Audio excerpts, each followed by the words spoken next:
Great. And also for everyone who goes on our website, you can find all this information too on Julieanna's bio page and the bookstore on our website. Okay, so thanks for with us, Julieanna. Now we're ready to open up to the Q&A session. First, I just want to explain to everyone how this works. We normally don't take questions from the chat. We do them from the reactions tab in the bottom of your window. You'll have to click the raise hand function in the menu that pops up. We will then take questions in the order in which we receive them. When it's your turn, we'll unmute you and prompt you to ask your question. We ask that everyone keeps their question brief and on topic. In order to give everyone a chance to get their questions answered, we won't be taking follow-up questions. So let's go ahead and get started. And I'm going to ask the first question because you got me really hungry now with all the food stuff. So I have a guilty pleasure. It's dried fruit, and I want to know what do you do about sugar cravings to quell them?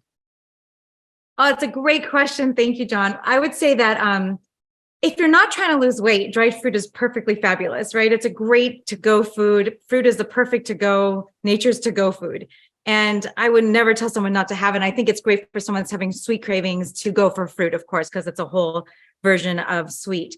The thing that's so interesting about sweet is that the wholer people eat, and myself included, I was like the cookie monster. I could eat everything with sugar my entire life. Like I couldn't get enough ice cream, cookies, everything. And then I just started eating this way. And then it just started getting to the point where I didn't like sweet anymore. And I just progressively got to the point where I didn't even want, like even on my birthday last couple of weeks ago, I didn't have anything sweet. I didn't want anything sweet. And I've seen that with a lot of clients. So it's not just me, but it happens just the less you have the hit of the sugar and the artificial sweeteners. So now that the World Health Organization suggests people don't use them, but I've noticed over working with people that if you're having these artificial sweeteners, it basically raises the threshold for sweet because they're like hundreds of or thousands of times sweeter than table sugar. So it makes you kind of still expect the sweetness and crave sweetness. So the less you have of sweet, the easier that becomes. But if you are having it and you're still in that part, go from dried fruit, have fruit. Those are always the best thing. You could do the nice cream thing that everyone loves to do, like the frozen fruit blended. But fruit is definitely the best number one choice. So good job. And with the artificial sweeteners, is stevia part of that? Yes. So it's not only artificial, but just the non-caloric sweeteners. And I have a lot of hypotheses on this I've had for decades, and I don't know how much it's going to unfold. There are links to weight gain, ironically, with those things. And there's links to certain cancers with some of them. But even stevia and monk fruit and all of that, you're having this sweet flavor touch your tongue, right? And that does this whole hormonal cascade of your brain expecting to get sugar. And when there's no sugar there, I'm wondering about the neurological implications of that. There's definitely, you still get the biochemical cascade that you would have had if you had the sugar, but then you're not getting the sugar. So there's got to be something maladaptive of that, because that's just not, we're always trying to like hack our bodies and like kind of outsmart our bodies. And that's impossible. Our bodies are brilliant. Nature's brilliant. So I don't recommend any of those sweeteners at all. All right. Thank you for that. So, all right. Well, the first question we have now is from David. David, what's your question and where are you from? Hi, Julieanna. Thank you for the great presentation. I'm David from Massachusetts, and I switched to a plant-based diet about 5 years ago, lose weight. My BMI now is about 22, 23, 6 feet, weight 165. But still, I'm struggling with belly fat. So, I'm slim. My body is slim, but still have a belly fat. I'm doing time restricted. I skip breakfast, eating usually just lunch and dinner, and doing exercise, cardio, about 35 minutes a day, but still struggling, get rid of the belly fat. What do you recommend to do to get rid of the belly fat? Thank you. Well, thank you, David, and congratulations on all of your wonderful successes thus far. I would say, definitely I would revisit exercise even more. Like if you're not in weight loss mode, you want to just like really get into building muscle in a healthy way. Like you just want to maybe you're focusing on full body, of course, but making sure you're working on the core as much as you can.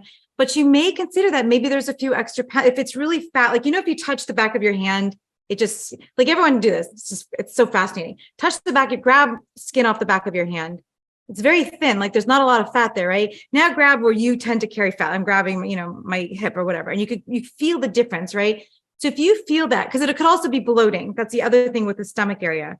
So if you feel, David, that it's actual like body fat, then maybe you want to lean out a few more pounds. I'd have to do your how many calculation because I can't do math in my head, but it sounds like you're pretty close to it or at the low end of it. But you should never want to go lower than your hand weight lower limit. But if you wanted to experiment with going down 5 more pounds and then hitting the gym even harder or the exercise and doing body weight exercises, the push-ups and the pull-ups and crunches and dips and all of those things where you're getting the full body workout and see how that does. You should see it improve. And it also, some people just like your body shifts as you're coming down.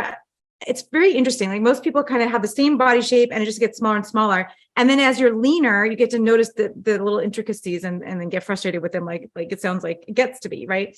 So, it just could be like you're basically still adapting and your body's still changing a little bit and adjusting to this new weight. But just those are the only things you could do is either lose a few more pounds of body fat and then really build on the muscle, like focus on building muscle as much as you can. Cardio is great too for heart health and not for weight loss, but for burning the little visceral fat, the stuff that's inside of your organs, which is important too. You want to get rid of that. And that's usually a way to do it. That's the best way. That's what I would say to start with. I hope that helps. Thank you. All right. Thank you for that, David. Next, we have Raquel. Raquel, what is your question and where are you from? Rochelle. Hi. Oh, Rochelle. Hi, Juliana. Hi. And so I really enjoyed your presentation, and there's so many things I related to, like, John Robbins influenced me, and that kind of says my age a little bit, but also Join the club. Well, I'm a lot older than you, but and a lot of common sense things about the times you eat. I find that's helping me. So I'm older. I'm 60 years old.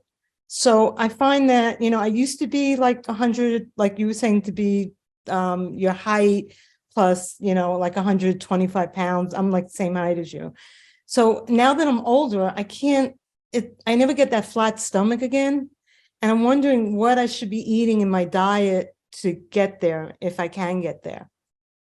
Oh, so most of my clients are perimenopausal. So it's like all the same frustrations, right? And a lot of people, almost everyone comes to me and says, I'm after menopause or I'm this age and I can't lose weight.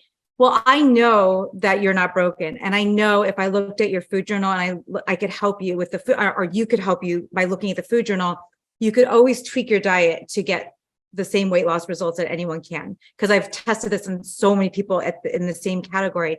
So I would say if you said you're my height or you're 5'5"? I'm 5'4".